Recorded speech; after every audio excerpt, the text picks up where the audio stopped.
Well, welcome to the C12 Stories podcast. Thanks for Been having trying me. to having this conversation for a hot minute. Mm-hmm. Just too busy winning games to Yeah. get it out of the way. So, well, yeah, let's just jump right into it. Um, I know your story. Mm-hmm. There's a lot. Maybe we might find some things I don't know, but um, you know, but a lot of people that are going to be watching this probably don't know it. Let's divulge. So yeah, let's talk about like your upbringing, where you're from the Northeast area. So Mm-hmm. Massachusetts, correct? Yep. Born and raised Western Massachusetts. Everyone says, "Oh, you're from Boston." About 90 minutes west of it. Actually closer to the New York border than I am to Boston.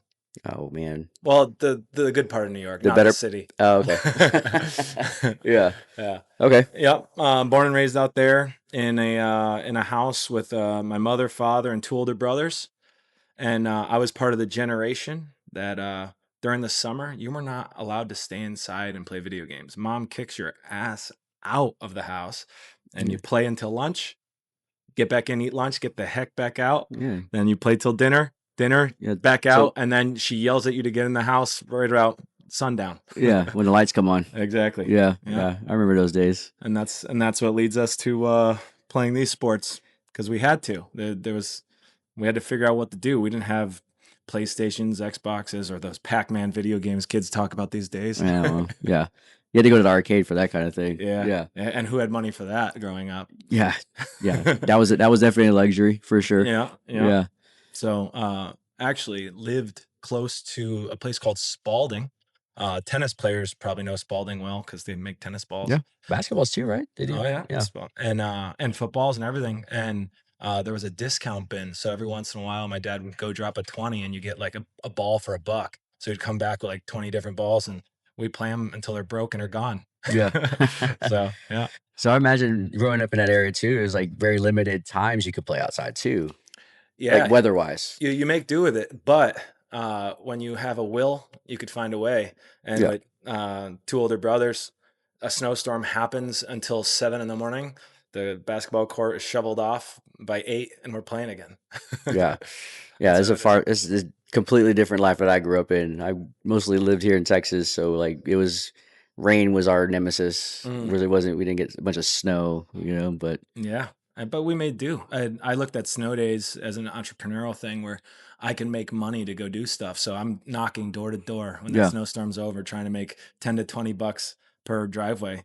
Now, during snow days, I know a lot of my nieces and nephews and friends, kids and stuff. They're just locked in front of the TV the whole day. So Yeah. it's a little different, but Yeah. Different times, of right? course, Yeah. of course. But still though, I mean, like, so growing up in that area, again, this is something I never got to experience. So my three older brothers were born and raised in Philadelphia. Mm. So pro sports City of their whole brotherly life. love. The city of brotherly love. So they say. Yeah, except if you're Um, another team. yeah, yeah. Or Santa. Yeah. Uh, so I never grew up in a pro sports town Mm. or near one, right? So I've had Tyson Spring from JL. He Mhm. grew up in the Seattle area. So was that something that you got to experience growing up too? Like Oh yeah. being close to the bigger cities that had big pro sports? Yeah. I remember. So the Red Sox sucked when I was growing up. The Patriots sucked when I was growing up until a certain time, you Right. know? Uh, and then all of a sudden we just watched them boom. 2001 came around and Thomas Brady shows up to, to the Patriots. And I still remember my dad and I were just talking about this the other day. We watched it on a old TV with the rabbit ears. Okay. Yeah. And I was the little brother. So my job is to hold them and get it Oh perfectly. God. And we were having a terrible snowstorm. That was the Tuck game. So it's hard to get good Oh, cable television during that game and or static television. And like we were watching the tuck happen and everything, and we're all wearing our Patriots gear just in our little house. And then when they won, everyone ran out of their houses in the snowstorm. Yeah. yeah. And we're 90 miles from Boston. I can only imagine what happened in Boston. Oh man. Yeah. So that was it's Massachusetts is diehard sports though. Yeah. I'm still diehard. Yeah. I was gonna wear my Celtics hat today, but I just decided to go with black, I guess. Yeah. So some of our San Antonio fans probably would have been upset with it. So Yeah, they had a good game the other night. yeah, Actually, they're coming around though. Yeah. They got that Wemby guy. He's Yeah. decent. Stupid talk. Yeah. Well, I mean, also too, you had Celtics, you have the Red Sox. Mhm. I mean, the Bruins, Diehard Bruins guy. Patriots. Yep. Yeah, I mean, it's not lack for championship caliber fandom, let Mhm. alone just like the players. They're on their whole thing, but like being a fan of Titletown, Yeah. right? Like it's just so many championships have been won there. It's I awesome. mean, Green Bay, they say it was Titletown, but we're talking about Yeah. a whole. We're talking about a different era of sports, I guess. And I don't know if they do this anymore, but I thoroughly remember going down to the park for a fundraiser, like a fundraiser softball game, where Steve Grogan, which is the old Patriots quarterback, Mm, he was on the team, and it was like our local law enforcement and okay, fire department against Patriots alumni, and these are and some of them were actually still playing. So they do a good job trying to bring, or they did a good job trying to bring sports stars and make them look more like human beings. I don't know if they do that anymore without it being really like documented, but this was right, just a small town in Western Massachusetts where they're bringing these big names to just come down and play softball. They signed autographs, and all the people that don't have all the money to travel and go to these games, we got to go watch these cool guys and yeah, just talk to them like they're us. yeah. And when you start doing that with professional sports, that's what grows the sport. Absolutely. I remember as a kid, I grew up in Corpus Christi, and so my dad had these. We used to work at Pizza Hut years ago. This is many, many years ago. They had this local Texas artist paint these oil paintings of Dallas Cowboys Hall of Famer legends, like Ring That's of Honor legends, that's Bob cool. Lilly, Roger Staubach, Tony Dorsett, you name it. And we had a bunch of them. And I remember all of the Blue Ring of Honor guys. They did this tour. It was like I guess it was a fundraising tour, Mhm, and it was at Sunrise Mall in Corpus Christi, mhm. and each of the halls or walkways or whatever for the mall had a different Hall of Famer. And I'm like walking up, I don't even know who these guys Yeah, are, of course not. but I'm a Cowboys fan because of my dad. But I'm like, I got autographs from Bob Lilly and Tony Dorsett, Roger Staubach, That's and so he's like, cool. at the time you don't think I'm talking like legends, Yeah. living legends, and then later on they had the newer, well, at the time it was the early 90s when the Cowboys were winning championships. Michael Irvin, Russell Maryland, Leon Lett, they're playing a pickup basketball game against That's the so cool. local police department and stuff Yeah, like that's the that. best. Yeah. I And I it was see videos free. I see videos of Adam Sandler pulling up on a local basketball court in New Hampshire wearing his Walmart $11 outfit Yeah. and just like balling with these guys. And he's worth hundreds of millions of dollars. Like Yeah. these guys are human, and I think that's what makes sports amazing is because the guys that stay human make you cheer for them, but the guys that think they're bigger than human that's when we start getting pushed away. But that's why sports brings everyone together, because everyone when they're younger, I mean, even to this day, I'm 36 years old, and I still hope that like one day I'm playing pickup baseball and the Red Sox are like, oh shit, we need a fill in. Like, yeah, like can you come throw an inning? I still have dreams about that, but that's Yeah. what brings us all together. And that's why we're here today, because the camaraderie that sports brings and Yeah. brings the whole world together. And FIFA is coming up, and we're going to see that happen internationally in the North America, which is Yeah. awesome. Yeah. What was that this year, right? The World Yeah, Cup? Yeah. June. Yeah. Forgot June. about that. Yep. So We could use it right now. That's yeah, for sure. 100%. Um, okay, yeah. So I mean, again, vastly different ways of just living in pro sports, non-pro sports. Mhm. Um, but what got you into baseball? Like, I know, I mean, you could have been a hockey player, you could have been a football player, but what was it about baseball that you started gravitating towards that more, or what pulled you more that direction Yeah. than the other sports? Yeah, pretty much every sport I hopped into is because my older brothers. My dad worked a ton, so what he did is he taught my oldest brother, and then really worked with him. And then when my dad had more kids, he has to work more. And so when he's gone, Right. my older brother Kenny, the most patient guy in the world, then taught his little brothers. And something I teach people every single day is don't play down to your competition, make them play up to you. And my brothers always made me do that. That's what actually made me get really good at things.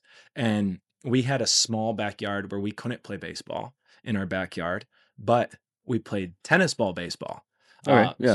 same baseball rules. We had a mound, and we found an old piece of fence where we took chalk and we would draw the big square for the strike zone, and we would play that. And my brothers would never slow it down for me, and they would always hit bombs off me. And they always did it. And then I remember I started striking them out. And then all of a sudden you're gaining confidence. And then when you go play other little leaguers, there's no competition for you. But no, it was really good, man. My older brother Kenny, my brother Andy's more of the wrestling, track, football. But Kenny, him and I still talk about fantasy baseball every day. We call it morning meeting, and he has a minor league draft that we just talked Oh, that's about. intense. Oh yeah, and Fantasy then baseball is already intense enough. it's crazy, but sports has been our safe place our whole lives, no matter what. Now, granted, I don't get emotionally invested in a way where if a team wins or loses, I'm miserable the next day. I mean, I will be on a high, and I will always talk shit even when my team loses. But no, sports kept me and my brothers extremely close, and that's what got me into baseball because we played tennis ball, baseball so much, and then I started getting good at it. And if you know any kind of psychology or look at any kid playing anything, if they're good at it, the better you get, the more enjoyable it gets. Yeah, And it then becomes it's fun. if you're The having fun, fun, yeah, then the more competition comes around and you're still having fun. And now it's like making you work for it. That's something that makes you grow as an adult or a child into an adult. And, some stick with it the rest of their lives. Like you and I will be on a baseball field till we can't. Like, here comes a fastball. yeah. That's what I keep telling myself. It was Yeah. like, But yeah, that's what got me into it, keeps me in it. yeah, My brother Kenny still watches our games. nice. Yeah, I mean, that's why we live stream it, man. It's Yeah. like gotta watch some baseball, right? Yep. Watch some Exactly. old men living the dream. Yep. Um, so I mean, obviously Red Sox fan, but so I know for myself, growing up in the era that I did, I've always been a Phillies fan, Hmm. you know, but I always had. I think baseball just a little different than other sports where you could actually like respectfully like other players, Hmm. even though you despise them. Like they must be good enough to like, dang it, I hate when that guy comes up to hit. Yep. Like Terry Pendleton for the Braves. Yeah. I hated that guy. Him and Mm. Otis Nixon. Those Otis. two guys, they look like the most unathletic ball players you'd ever see in your life. Hmm. But every time they come up, you just have to tip your cap because they just get a hit. Yeah. And you're like, how? Anyway, Yeah, but and honestly, what's good about baseball too is like, yeah, when you're a child, you look up to your sports stars, right? sure. So in basketball, you look up to them, but some kids are looking at like my dad's 5'4", my mom's 5'3". I'm not gonna be able to play in the NBA. I could try to be Muggsy Bogues, but whatever. When you look at baseball players, there's everyone there. When I was growing up, I was a fat kid. So who do I look for? Fat guys. Mo Vaughn, he hit absolute mammos of home Yeah. runs. And he leaned over the or over the plate and he didn't care. But I watched the guy. I'm like, I see a bigger guy. So if I keep this body path, I still have faith. Prince Fielder. He was another one. Yeah. And then you have small guys, Dustin Pedroia. That guy, Yeah. he was the I mean, smallest guy. Altuve. Yeah, Altuve, just Hall of Famers. Yeah. So there's someone in baseball that you could compare yourself to Always. at Yeah. all Yeah. times. And now I could still compare myself to old people in baseball. There's guys still my age, your age. You're aging out a little Yeah. A bit. little bit. A little bit. But There's a lot more grays coming in. yeah, I have just for men. Yeah. So. um, but no, but I think but going back to, growing up, like outside of, Red Sox players, like were there other players, that whether you modeled your game after Mm, or just enjoyed watching them play? Were there other players on other teams that you kind of like, oh man, like, yeah. So I'm always wanted to be better than my brother. I always wanted to make it higher. So when he went to Division 3 college, I wanted to go D2 or better. No ifs, ands, or buts. You do it better. Uh, Out of respect for him, but also wanting to be better than him. It's just one of those things. right, yeah, Yeah, no, and that's always been a thing. Just like try to be better than him. And then now we're both at an age where if we're playing wiffle ball, we're still going to compete. But we do know at the end of the wiffle ball game, we'll probably both be sore. you crack some cold ones, you'll be fine. Yeah, but no, he's always my oldest brother Kenny has always been a role model when it's come to baseball. And we even talk about it. There's when he had his first child, Trevor, I was playing in San Diego on the San Diego Force, and there's actually a picture of him watching the game. It's like 1 in the morning. He's falling asleep, and his son is in his hands, and I'm Nice. on the laptop. So it's just cool. Yeah. I've been his biggest fan probably my whole life. Yeah. So, and just Well, it I comes guess, with just the battles that you all had, you know, like of course. it just it creates that camaraderie, that connotes that closeness and stuff. Yeah, Yeah. exactly. And yeah, we're biggest fans and biggest enemies, you know? Yep. Yeah, Yep. and just like you said, Anybody out there that has siblings, mhm. if you don't have that, then you're probably adopted. Yeah. Oh, I'm just kidding. Oh, No, no, it's probably true though. Like, it yeah. it's so true, and the way we talk to each other too. Like boy siblings will like call each other homos, like, "What's up, homo?" That's like, "I love you." If if I hope that didn't offend anyone's or Homo sapien. Uh, uh, yeah, I mean, if we're not talking shit to each other, something's wrong. Like, All right, so we're into baseball now. yep. Battles in the backyard with the brothers. Mhm. So obviously you start playing little leagues and stuff like that, then get into high school. Yep. Um, we could talk about some high school ball. Mhm. But I know you went on to play higher level baseball. So, Mhm. we can start with high school, touch on it a little bit, and then we Yeah. could, so talk about that experience about just transitioning from, little league, Yeah. maybe even just high school and just transitioning it up to like playing high level baseball. Like what was that kind of journey like for you? Yeah, so started with the brothers, of course, then got into little league, and then became really good friends with other kids who were obsessed with baseball as well. To the point where when we played little league, I remember I think it was like when we were playing 10-12 or 12-14 or whatever. I would always write up a little article after every game, and then they allowed me to say it over the microphone at school. So, Oh, okay. yeah, and it was always Yeah. you always wanted to be on the report, and then you're the cool kid. It was cool. And then, so did that, then went to high school, and I loved baseball, and I played freshman ball, but I was this really fat kid, and I became really self-conscious about it. I think it was the last game of my freshman year. I hit a line drive to center, and they threw me out at first base. It got down Oh, to the that's base hit. yeah. Yeah, and then I was the laughing stock, but I've always been a funny guy, so I just go along with it. But then I became self-conscious about it. Like I'm slow, I'm fat.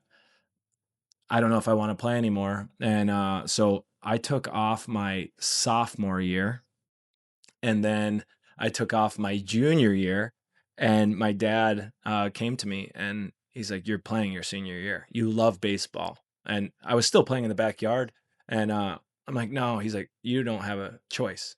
And I'm happy he did because I was just sitting behind at home trying to watch cartoons and stuff, and it was just like a waste of life for me. So I Yeah. senior year fell in love with it again, and then my high school baseball coach, because I pitched, but I probably threw like high 60s, low 70s. And then I played third, which I was decent at. And my coach came up to me after my senior game and goes, "Nick, like I think you're a great guy, but I don't know if college baseball is the route you want to take." And I understood. Um, but I didn't like it. So I became fueled. I started getting in really good shape. So I lost a bunch of weight, hit a growth spurt. So I went from 5'6", I think it was like 285, all of a sudden one summer, 6'2", 187. Yeah, and then I was too skinny, so then I started lifting, and I had to teach myself how to lift because my brother that got jacked, he joined the military. My brother Kenny, he was in college baseball, so I didn't have anyone to lift with, and so I taught myself to work out. I asked some guys at the gym. I started learning baseball workouts, and then right after high school, I went to a place called Holyoke Community College, and And this is still in the Massachusetts area? yep, this Okay. is like 10 minutes from my house. Okay. Yeah, in Holyoke, Mass. And my first year, I threw all right. I was okay, probably throwing like high 70s. And then my second year, I was sitting mid to high 80s, and then and getting looked at by a bunch of schools. And I was the captain of the baseball team, just like a leader, and it was a blast. It was just so much fun.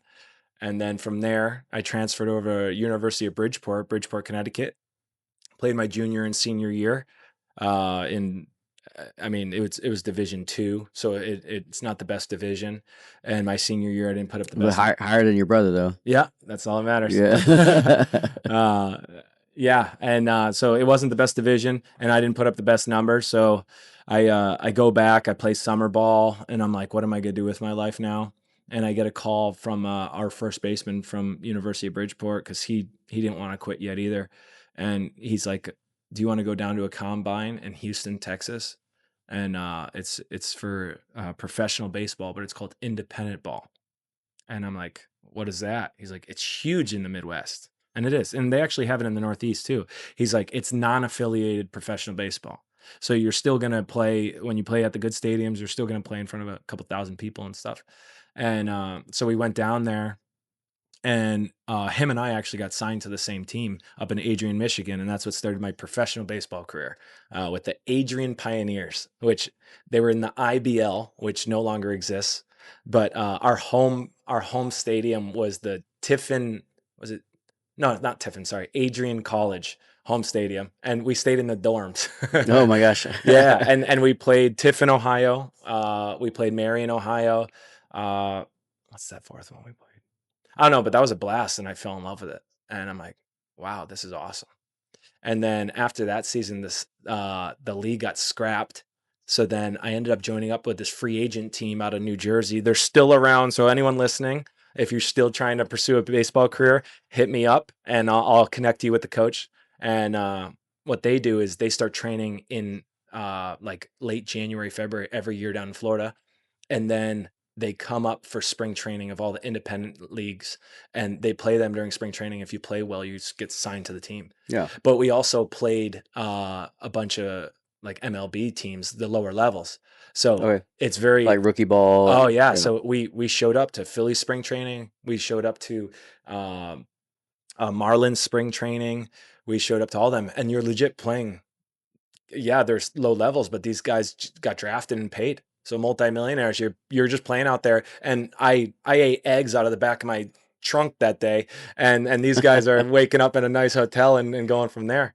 But yeah, then I traveled the country, played for the San Diego Force, and with them, we went out to Wichita and played in this thing called the NBC World Series, where they put together a all-star baseball alumni team, which was pretty awesome. Like Dan Uggla was their leadoff hitter. Roger Clemens came and pitched for them. Oh Josh man. Beckett pitched for them. Just like names that I had up on my wall of like baseball players. Right. It's Yeah. really Yeah. cool stuff. Yeah. But then I gave all that up so I could come to Austin, Texas, and become a general.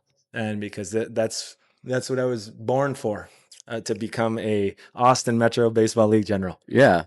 Yeah, Yeah. And what, 3-time champion? 3-time champion. Back to back. Yeah, Um, which is still crazy. Like even like how you see how like, and this is everybody that I've ever had talked to, right? Just like you're hearing their stories of where they come from. I'm hearing people coming from New Mexico and Kentucky, and Massachusetts, hmm, you name it.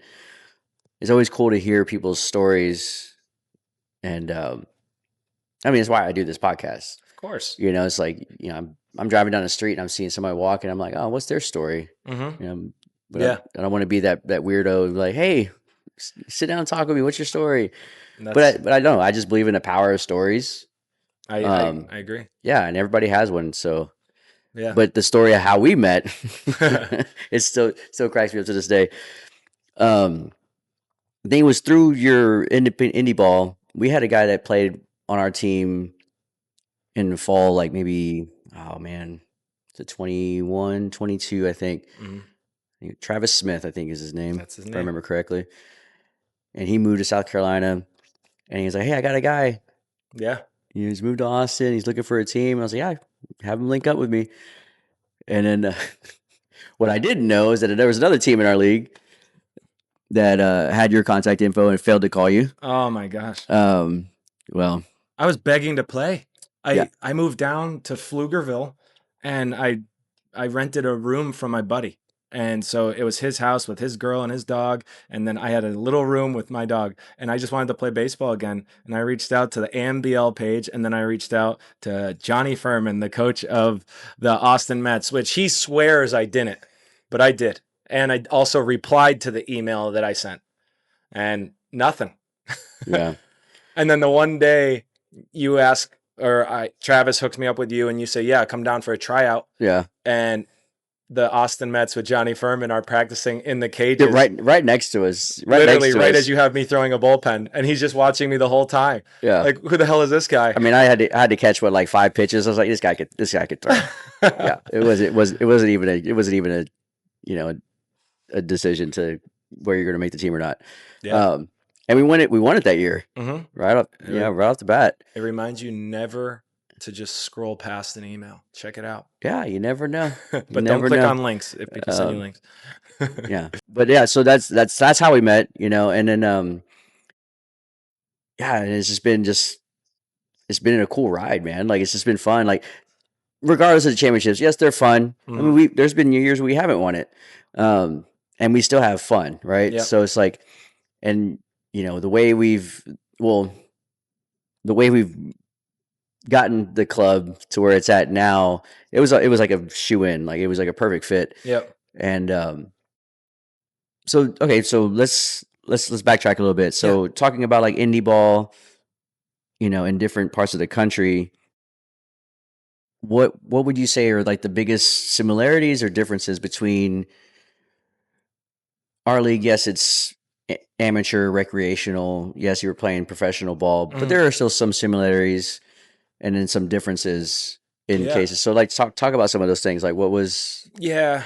So as you know, and a lot of the guys I play with, I'm a big team guy. Like, I will bust my ass on and off the field. I'm gonna mess around as I do it, but when I get on the pitcher's mound, I usually lock in. Uh, and I do like to have fun, but I'm a biggest cheerleader. And the thing that really I had to like come to grips with is like one of our first games in Adrian, I think we lost like 5-2, and I was pissed. We're 0-1 or 0-2 or something to start the year, and a bunch of guys went out and they got beers after, and they were all excited. And what it really came down to was they had a good game, and they're using this as a career and a stepping stone.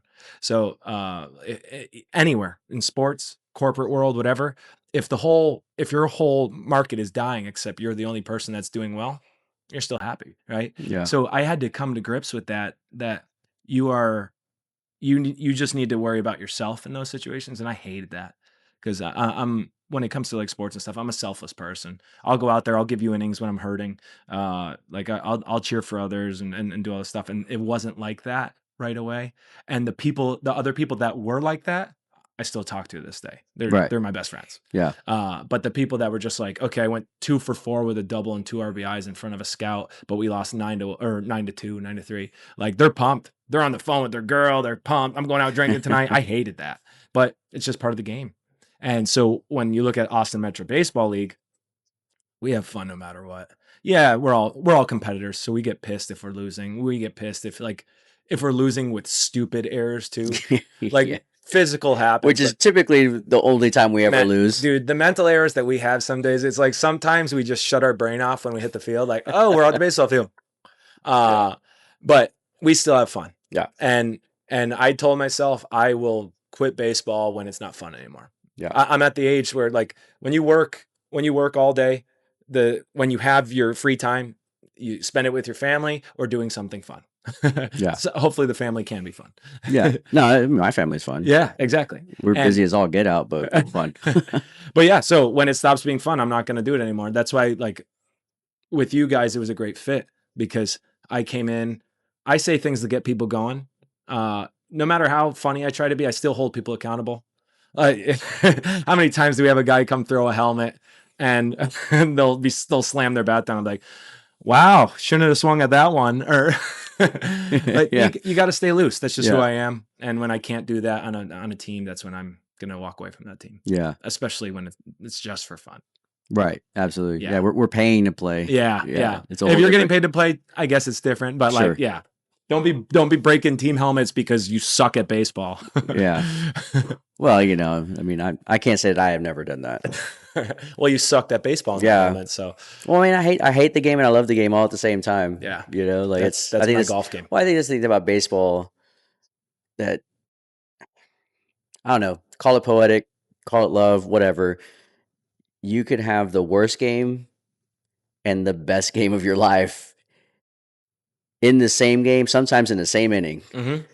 and you get another at bat. You get another chance to feel the ball. That's why I always say, like, hey, like, fun baseball, generals baseball. Yeah. Like, you don't make the first play to make the next one and talk each other up. Yep. Like, that's what Yeah. it's about. Like, it's I I completely understand. And another thing I love baseball, and I think I've surrounded myself with this, like just like you always get another chance. So in baseball, if you bat 300, you had a great season. In sales, if you do 10 cold calls and you get 3 deals out of those 10 cold calls, you had a great day. yeah, It's baseball, it's not about perfection, but it's about when you do get your chance, when that pitcher misses his spot, or you get a ball hit to you, you have to shine. yeah, And you have to put in the work to shine in that moment, just like in corporate sales. Like, hey, if someone does pick up the phone and does want to talk to you, you have to shine. yeah. And that, I think that's everything in sports and everything in life. And that's why, like, if I ever become a director somewhere, I think my hires are going to be ex sports guys. I mean, that's usually what I've kind of maybe seen in certain avenues, depending on the type of work that it is. But yeah, I mean, I mean, baseball, any sports really, that you have that you breed success through failure. 100%. Like it's just one of those things. Like, all right, well, that didn't work. Yeah. Let's go back to the lab.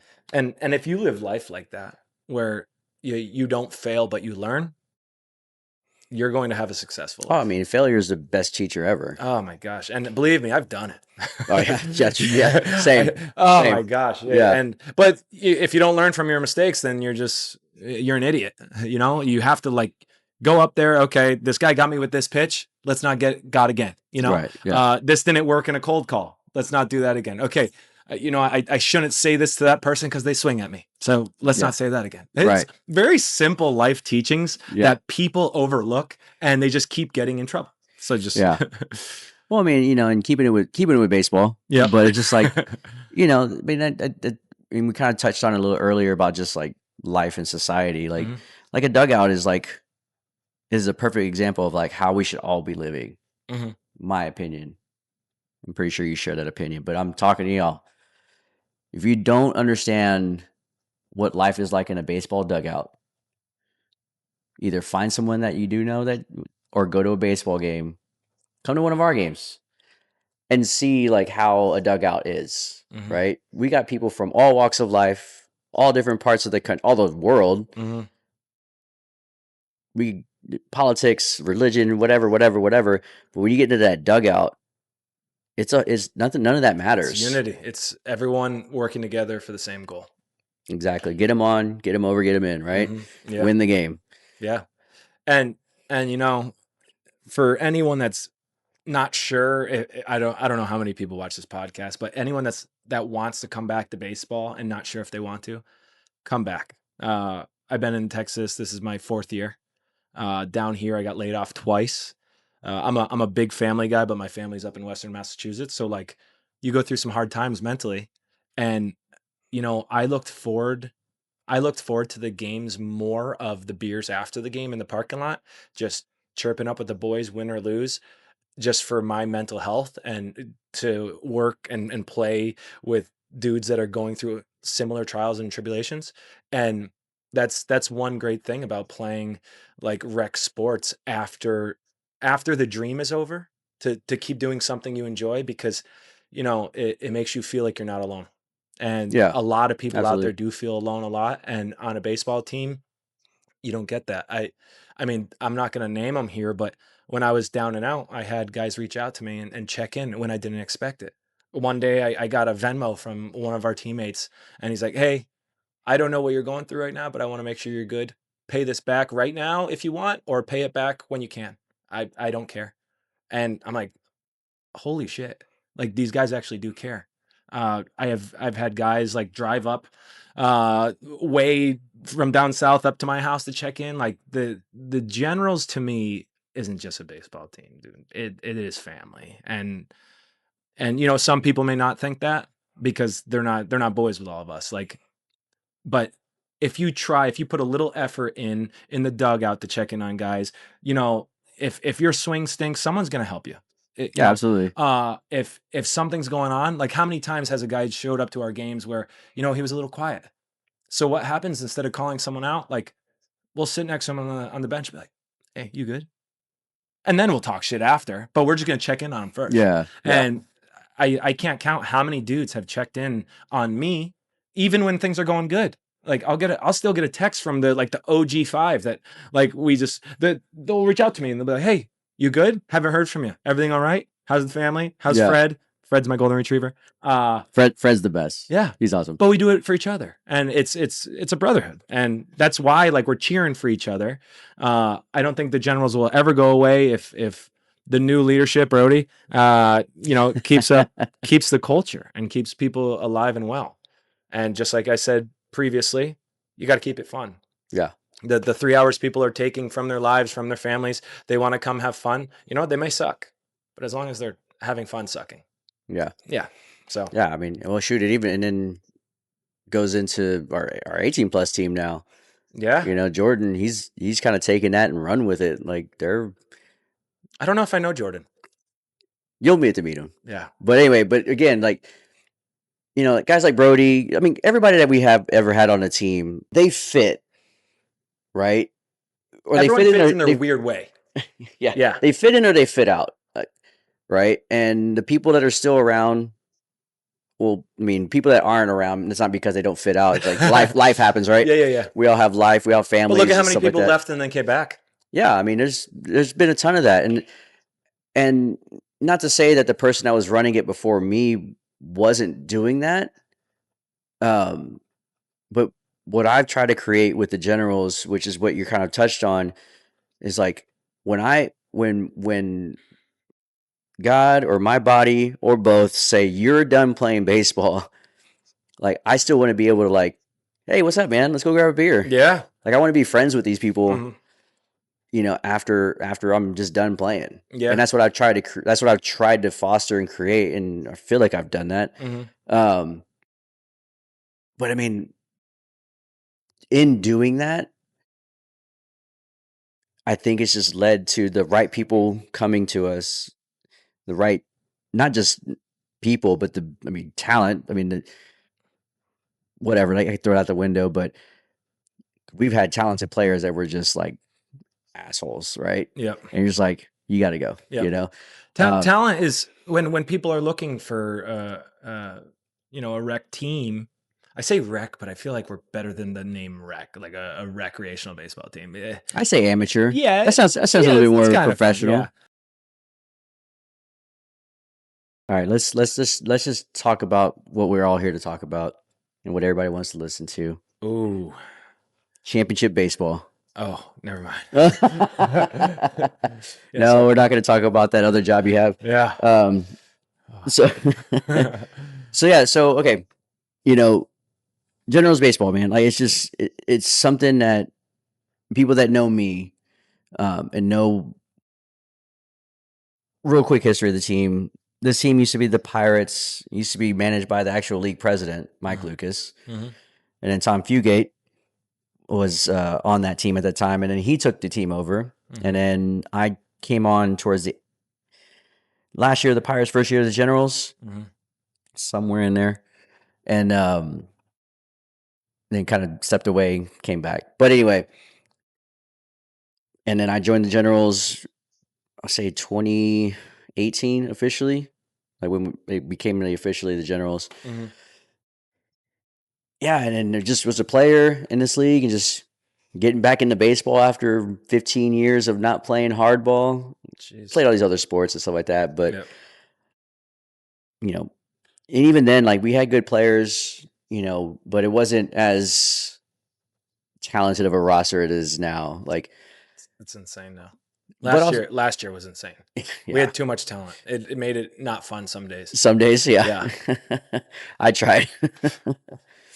you know, so we can kind of go over a little bit, but so you know, 2020 was an interesting year for everybody. I wasn't there Right. yet. You weren't here yet, Yeah. but we had played a season that year, and that was our first championship. Mhm.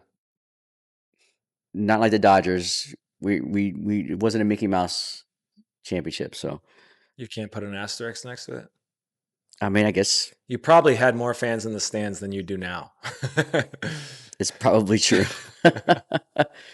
Um, So, so again, first championship we won was in 20. It was an interesting year, but we still got to play. 21, still kind of had the effects of COVID. It was still kind of like a thing in everybody's life. Yep. But we still made the championship. Mm-hmm. There hasn't been a year that the Generals Baseball Club has not been in the championship series since 2020. And that's Pretty completely awesome. different rosters every year. Yep. I mean, you've been a part of the last, what, 4. four? Mm-hmm. And it's been different rosters every year. Yep. Um, but I also think it talks about, like, what we've kind of built. I don't ever say, like, I built this. Like, I built this with everybody else. Mm-hmm. Like, we built this, right? Um, because if there's somebody acting like an ass in the dugout and I'm not seeing it, someone else is going to see it, and Mm-hmm. it'll get handled. I don't have to worry about it. Yeah. It's kind of like family. Like you were talking about, with your family. Like, it's you know how to act, you know how not to act, you know how to keep someone in line, Yep. stuff like that. Um, so yeah, I mean, it's just been a staple in this league. I mean, even before I took it over, like this. Generals are definitely hated. Well, That's the best thing ever. My JV baseball coach when I was a freshman said, "Make them hate you because no one dislikes a team that they beat all the time. Make them hate Yeah, you." That's why that's the Red true. Sox hate the Yankees. We've hated the Yankees since the Babe Ruth era or whatever. And the reason why we do is because they were good. We gave them Babe and then they started beating us. Like if we gave them Babe and he fizzled out and the Yankees just sucked, no, we'd be mad at whoever else we're playing. Chicago until we started doing the whatever the The interleague play. yeah. Yeah. But like yeah. And you're disliked when you consistently win. You consistently show up and you consistently win baseball games. And that's any team in any league. I'm a Patriots fan. We were hated for 20 20 years. years. Yeah.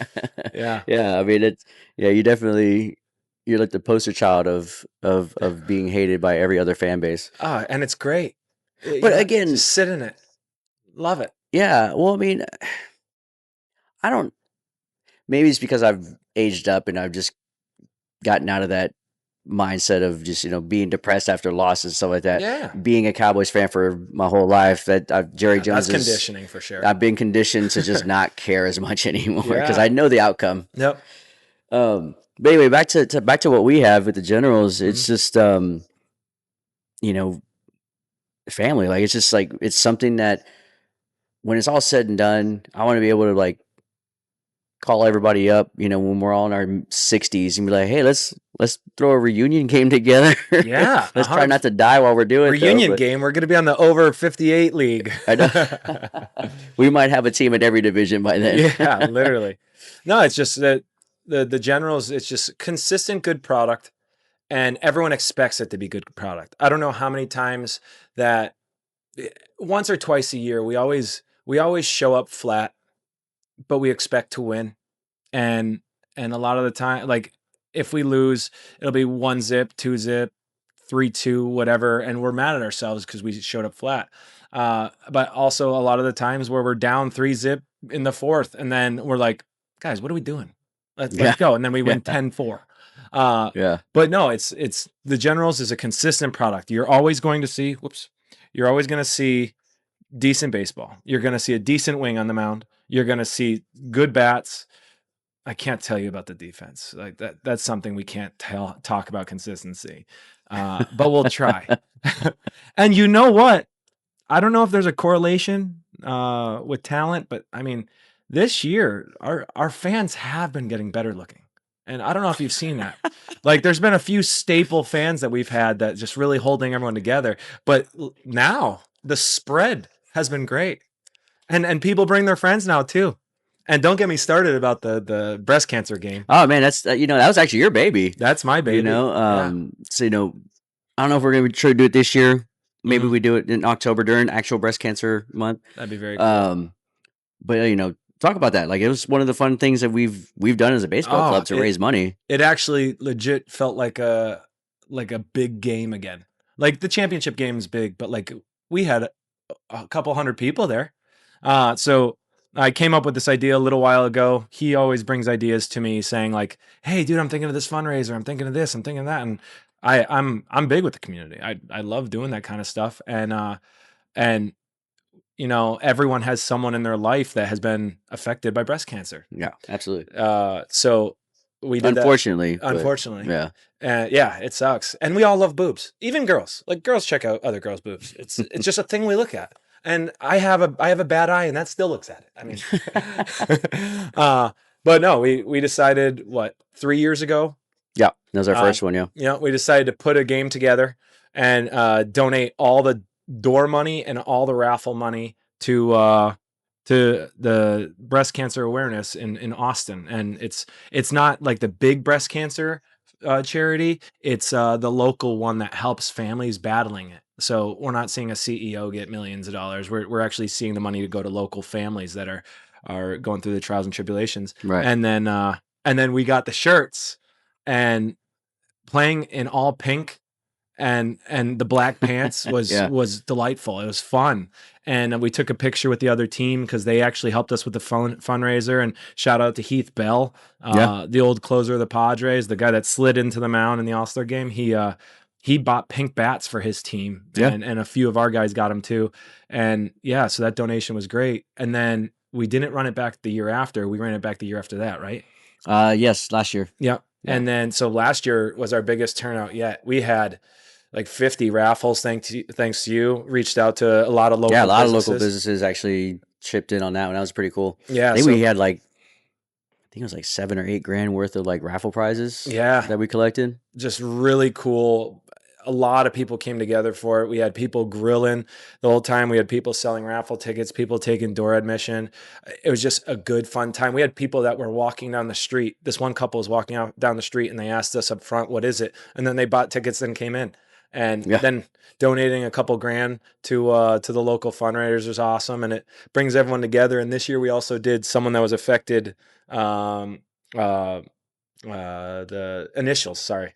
Oh yeah, yeah, yeah, Yeah, yeah. so Everybody had to put someone, yeah, yeah, on their on their jersey. yeah, it meant a lot to my aunt that she had her initials on my jersey this year, and we had a 3-time breast cancer survivor throughout the first pitch. Yeah, and in the game before that was for the older team. We had a wife Yeah, of the one of the guys on our team that's a breast cancer survivor throughout the first pitch as well. yeah. So I'd even though I'm headed out of Austin, I'd love to see the boys still put that together of some sort, because it not only helps financially, but it brings community together. Yeah, absolutely. Yeah, a couple hundred fans. I was it Mosby's sister's first game watching him. Oh yeah. He put a ball through her windshield. Oh no. Oh yeah, that's right. Shout out to Mosby. Good Yeah. aim. But yeah, so the breast cancer was my baby, and I hope someone takes it from me. Yeah, we'll definitely make it happen. It's something that's like one of those staples. Mm, Again, goes back to the family aspect, just the togetherness community. Like it's just part of the whole thing that we're trying to do. yeah, I'm trying to lead us to do. yeah, Um, winning's fun, sure, but again, going back to what I always said, like we're not gonna be able to play baseball forever. We're not gonna win every championship. yeah, As fun as that would be, yeah. I'd rather have fun just playing the game of baseball. It's a kid's game anyway, so can't And have fun doing it. Then, like you said, that why are you playing? and there's also things with accountability. Um, as we grow older, we do have families that rely on us, but having other grown men rely on you is different as well. Oh yeah, So absolutely. some of the guys on our team don't have those close friends. They don't, and this is their outlet. And when we rely on them to come up with a big hit, and they do, there's euphoria in that. Or we rely on guys to be there just to start the game. We 10 people say they're going to be there, they need to be there. Yeah, We know people have car problems and all the different stuff, but just showing up and being accountable for your teammates and your friends out on the field, it's something. It makes life better yeah, on my end. yeah. No, well, as a manager, it definitely makes my life easier when people Yeah, show if up. they show up when they say they're gonna. Yeah, yeah. When I'm having to scramble to line up change and everything else, Yeah. or end up having to pitch when I shouldn't be, um, that's always a thing. So championships, Yep. they're fun. We've had 5 of them in our ball club. Mhm. You've been a part of 3 of them, Mhm. 3 of the 5. Um, So we've won 4 championships in a 28 plus division, Mhm. and we won one last year in a 38 plus division. Um, but you've been a part of the last 3 that we've won, Mhm. and Yeah. even the one that we didn't win, Yep. you were there. Um, so talk about you know playing an amateur recreational ball versus pro ball, or even high level college ball. Um, Again, I don't know if we ever talked about if we won championships or anything like that in those other Mhm. avenues of baseball, but talk to me about the first championship, 22, right? Pitching like your ass off the entire playoffs. I mean, going toe to toe, 2 games against Heath Bell, Yeah. and then in the championship series, closing it out in game 2. Um, yeah, just tell me about your experience in that. I mean, just got here, just got on the team. It's Like it was just kind of like a surreal, I guess. I yeah. would imagine from your perspective. Yeah, no, it was awesome. And the generals when I first got here passed the personality test too. Anyone who knows me, I say just weird stuff sometimes to get people going. Try to make them judge me. But if they say just as weird back, Yeah, oh, they're my friend. yeah, But yeah, I remember first game with the Generals. I came in. It was like mid to late season. yeah, I had just enough games to make playoffs that year, and then we came in there, and it was just like that was when me and Emmett were the 1 and 2, yeah, and it was awesome. I was in Austin, Texas. It was 110 degrees. I'm yeah, coming from Massachusetts where we're hoping it doesn't rain and it's like 73 degrees and humid and stuff. But no, I'm here. I'm yeah. sweating my balls off. And it was awesome. Throwing the glove up in the air first year and then getting drunker than I've ever gotten Oh after man, that was a after night. championship one. But no, it was awesome. Just it's that euphoria. It's that dopamine rush that I always search for, and I get through sports. Yeah, and that was my first year managing too. Yep. So it was kind of like, yeah, it was just crazy to Yeah. think that that would happen. But but then going into the next year, trying to defend the title, like it was a different year, different players, like people in, out, all those things. I mean, it's again, the life happens for some people. Yep. Took the whole team working together to lose that one. Yeah, I did. Yeah, I I did. think we had Yeah, 6 errors in back-to-back games or yeah. 7 maybe. That's baseball, right? Yeah. But again, it's still in the championship. Yep. Again, the Generals. We've been in the championship series every year since 2020. Yep. I mean, it's I don't know. I don't know what else would you call that other than just a staple. Hmm. Like it's what And death, taxes, and Generals in the yeah, championship. yeah. And then 2 years ago, the championship 2 years ago, we win game one. Game two, we're doing really well. Then it just God opens up the heavens, Oh man, it was and like to me, it was like watching the '08 World Series with the Phillies. it poured buckets, Yeah, and so we had to drive down to 12th Street for 1 inning of baseball in which we you know lost. that the league messed up on the rules on that. Of course they did, but honestly, it made the story better, right? Yeah, So we end up losing game two, even though we were up what 2 going into that yeah, final inning that they had. yeah. So then we go game three, and I look at you on the foul line in right field, and I'm about to warm up, and every single general, because we showed up to that 1 inning of extra baseball like we were just gonna win, right? Then game three comes around. We're looking at them. Those guys are on their heels. They're not jogging. They're not stretching. Every single person when we looked around, everyone was locked in. Oh, we were so locked Yeah. in. And how do we win the championship? Diving catch in center field. Oh yeah, Yeah. yeah. I wasn't even talking about that. The last out, diving catch in center field. Man, I tell you what, like that, I have never wanted a play to come my way more in my life until that moment. Yep. Playing center field. I mean, it was just like either you're either gonna throw a chair or I'm catching this ball, right? A nice And little flare, and you just read it yeah, right and man. came in. Last play that glove ever made, it was my dad's glove. So That's awesome. it wasn't literally my dad's glove, but it was a glove made for my dad by Tyson. Yeah. And yeah, that glove is never gonna make another play. That's the last Needs play to it's be ever gonna retired with make. the jerseys. Yeah, man, he's up there. Yeah. Um, And then this past year, what happens? We have Reiniger throw. Reiniger is an amazing pitcher. He throws absolute cheddar. and the Mets just they barreled a few of his balls. Yeah. Granted, a few errors didn't help me, especially playing third and on a double play, I threw one in the center. But like they barreled a few of his fastballs, Yeah. and they ended up sneaking away with a win there. And now, wait a second, defending champs. We're on our heels going into Game 2 in a Game 3 series, and then we have Hamza. Jeez, Mosby. Mosby pitched that game. Yeah. Yeah, Mosby showed up and dominated, and then Mosby and Reiniger throw harder than me. So what do? I watch these guys rip some fastballs, get some good swings on balls.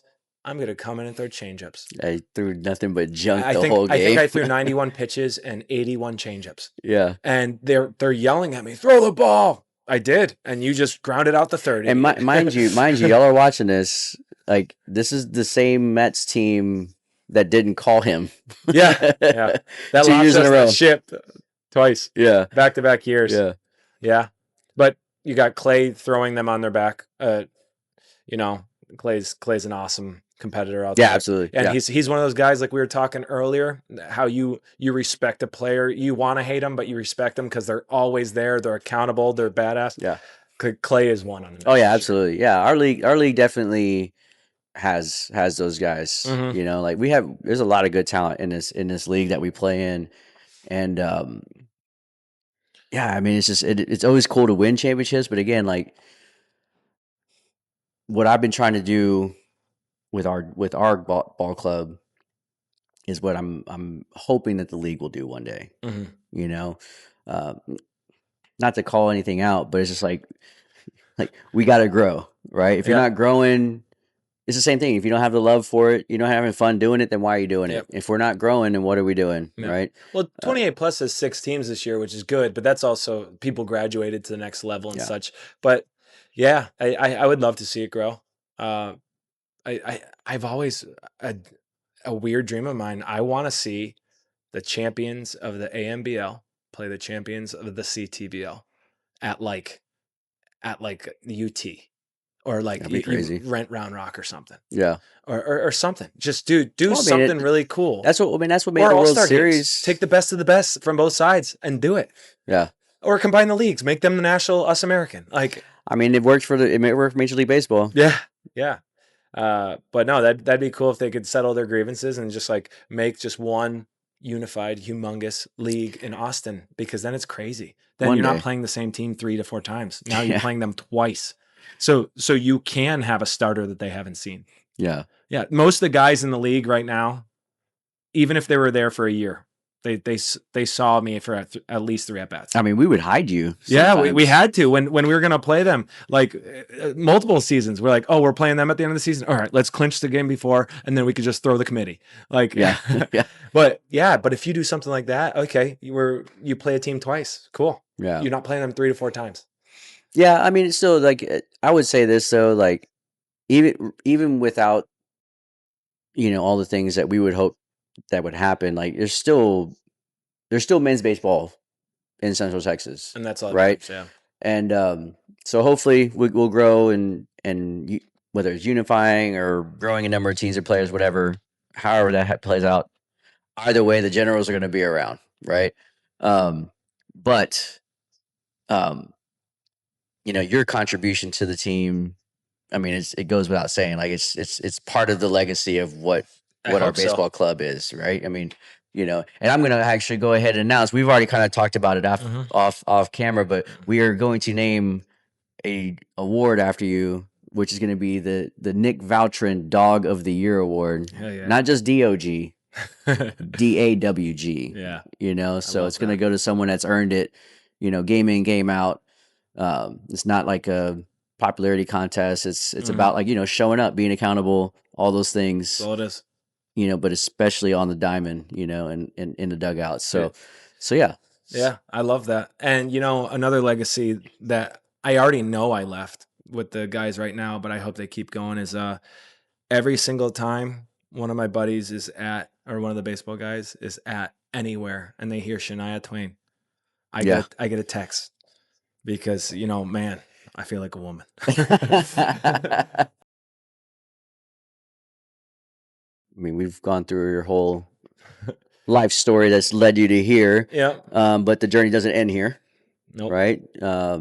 So yeah, let's talk about what's on the horizon for Mr. Nick Vautrin. Yeah, sad to go. Honestly, I do love a lot of things from Austin, but fell in love with a beautiful Brazilian girl that lives in southern Brazil, and so after this, I'm gonna be headed down there with my doggy, and we're gonna stay for 6 months to a year, and see if our love is extremely true, which we already believe so. But it's I have a remote job, so we can do that. And then in 2027, hoping to move back here and make a life in the United States, as well as life over there. Like ideally, we'd like to have houses in both spots. Right? Yeah, and just because their winter is our summer, and so That's true. we could keep going back and forth. There you go. And for all those who I know are wondering, when you do flush the toilet in the southern hemisphere, it does go the other way. Yeah.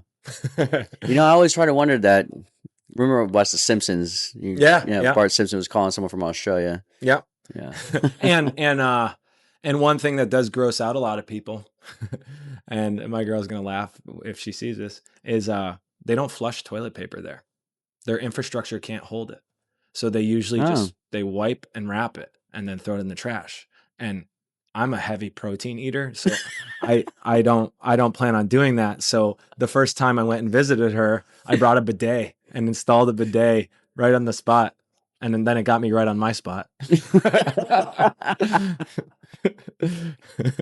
Because I mean, you've been down there to Mhm. visit and stuff like that. So, and you played baseball down there. I have. Yeah. So talk about was it the lapwings? Yeah, the Right? lapwings. Yeah. Yeah, big fan. So I was going to Curitiba for a month, and so I'm like, you know what? Screw it. Let's just see if they play baseball when I'm going there. And I found a team on Instagram, and I reached out, and I had to use the translator for a lot of my conversation with them. But there are a few guys that do speak English, and I said I'm interested in coming to try out, and they said it's more of a group of guys that we just practice and play until dark every Sunday, 12 until dark. And during the winter, dark is 4, but during the summer, dark is 8:30. Oh They'll wow. play for 8.5 hours, and it's for the love of the game. Yeah. And it's literally the Sandlot. It's an all dirt field. You have just random like oil signs in the outfield, but they love it. Right. And what they do like 3 times a year, they go and play a tournament, and it's really cool. And one of the guys on Team Brazil, I guess, was in their little tournament league that they go to once in a while. I guess he was there too. So Yeah. very cool. They love it. When I started playing long toss, everyone put their glove down and just like started watching me. And they had like 3 cuts. Yeah. Yeah, they're doing cutoffs. And then I threw to them, and it was fun because I'm telling them what pitches are coming, and they haven't seen it because Brazil, they don't baseball's not big Yeah. yet. It's not a big. Yeah. Not a big Yeah. baseball. So I was cheering for them to be successful in the WBC because I want young kids to see that it can be a future. Yeah. Like Brazil, a lot of places, not so much Curitiba, but a lot of places are third world, Yeah. and but you don't need money to throw a baseball. And so, we did something pretty cool. We told the Lapwings that we want to adopt them and get some gear and stuff, and they sent some shirts back and Yeah. stuff. So I want to keep that relationship alive too. But you're definitely going to see some posts of me on the Lapwings for sure. Oh man. Yeah. We have to like have an official transfer. Yeah, Yeah. yeah. Honestly, you should get some players to be named later for sure. Yeah. Or cash considerations, Yeah, catch right? considerations. It's Hey Eyes over there. Oh, okay. There you go. Yeah. There you go. Well, man, good luck with that, man. Like I just, it's a big thing. It's a big deal, Yep. big move. But and we're gonna miss the shit out of you. Yeah. I'll Um, miss the boys for but sure. like it's life, man. Like Hmm. it's baseball's. It's always gonna like we're gonna be here, Yep. right? Like we're just gonna we'll hold number 29 I for love that. for some special visits, or Yeah. if you come back. No So scrubs better be wearing 29 when I get back no, here. that we're Yeah. gonna hold that one. We're gonna hold that one. Yeah, Love that. yeah, Yeah. And for all you people out there that are watching, you know, take a chance with stuff. I'm taking a huge chance with Brazil. Uh, you don't have to settle in life and just be miserable. I took a chance with moving to Austin and no regrets. Met a lot of amazing people, had a great time, and it led me to my next step. So even people that are watching that are considering hopping back on the field, do it. Yeah, Go absolutely. fail. Yeah. Go fail. Yeah. And that's what I got for There you you. go. Well, man, well, I appreciate it, man. I know we've been trying to do this for a while. Yep. Um, but yeah, man, like good luck with everything. Thankful for everything you've contributed to the Generals You as Baseball well, man. Club. I mean, even as a friend too. Yeah. Um, but yeah, I wish you all the best. And yeah, but once a general, always a general. Yeah. I got the tattoo on my lower back. I can't show people though. Oh yeah, no, it's not Yeah. that kind of podcast now. But Again, yeah. man, appreciate it, man. Yep. And yeah, wish you all the best. Thank you. Cool. Thanks, guys. We'll see you next time. See ya.